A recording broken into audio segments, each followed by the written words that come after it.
تو بات کرتے ہیں بڑی آنت کے کینسر کی، یعنی کہ کولن کینسر بھی کہا جاتا ہے۔ اس قسم کے کینسر میں عام طور پر بوڑھے بلگوں کو متاثر کرتا ہے، تاہم یہ کسی بھی عمر میں کسی شخص کو متاثر کر سکتا ہے۔ ابتدائی طور پر یہ بڑی آنت کے علاقے میں چھوٹے غیر سرطانی ٹشو کے طور پر تیار ہوتا ہے۔ آہستہ آہستہ گانٹیں بنتی جاتی ہیں اور یہ بڑی گانٹ میں تبدیل ہو جاتا ہے اور یہ کینسر بن جاتا ہے۔ عام طور پر یہ سائز میں چھوٹے ہوتے ہیں اور جو وقت گزرتا ہے یہ بڑے ہوتے جاتے ہیں۔ یہ معاملہ ایک سنگین تشویش کا باعث بنتا ہے۔ ڈاکٹروں کی طرف سے باقاعدگی سے کینسر اسکریننگ ٹیسٹ کی سفارش کی جاتی ہے کہ وہ کینسر میں ترقی کرنے سے پہلے کولن کینسر کی شناخت اور علاج کریں۔ اگر بڑی آنت کا کینسر بڑھ جاتا ہے تو اس پر قابو پانے میں مدد کے لیے بہت سے علاج دستیاب ہیں، جیسے ریڈیشن تھراپی، سرجری اور کیموتھراپی تھراپی۔ بڑی آنت کے کینسر کی علامات۔ بڑی آنت کے کینسر میں مبتلا افراد میں ابتدائی مراحل میں کوئی علامات نہیں ہو سکتی۔ کینسر کے ظاہر ہونے کے وقت اس کے سائز اور مقام کے لحاظ سے علامات مختلف ہو سکتی ہیں، تاہم اگر آپ کو ان معاملات میں سے کسی ایک ہفتے میں زیادہ کا سامنا کرنا پڑتا ہے تو آپ ڈاکٹر سے رجوع کرنا چاہیے۔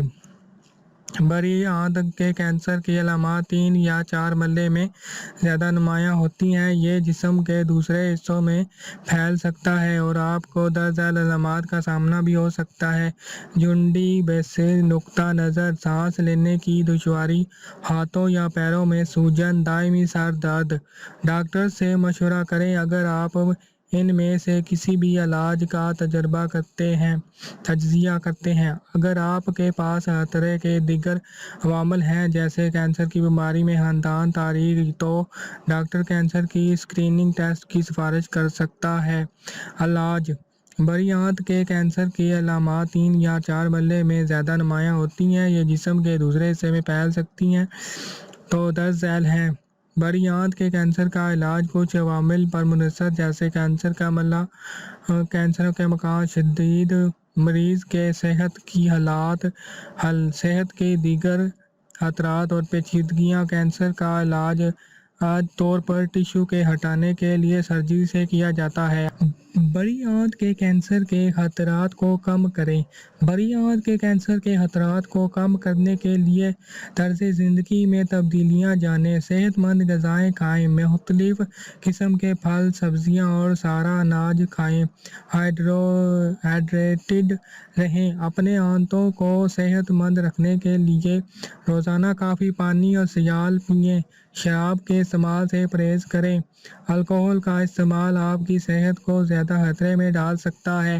تمباکو نوشی بند کرو۔ ایک ڈاکٹر سے رجوع کریں۔ نشے کا معاملہ جو تمباکو نوشی کی عادت چھوڑنے میں آپ کی مدد کر سکتے ہیں۔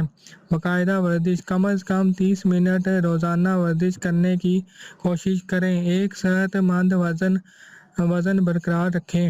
صحت مند غذا کے ساتھ روزانہ ورزش کے ساتھ صحت مند وزن کو برقرار رکھنے کی کوشش کریں۔ اگر آپ کو وزن کم کرنے کی ضرورت ہے تو ایک ماہر غذائیت سے رابطہ کریں جو آپ کی وزن کے مقصد کو حاصل کرنے میں آپ کی مدد کر سکتا ہے۔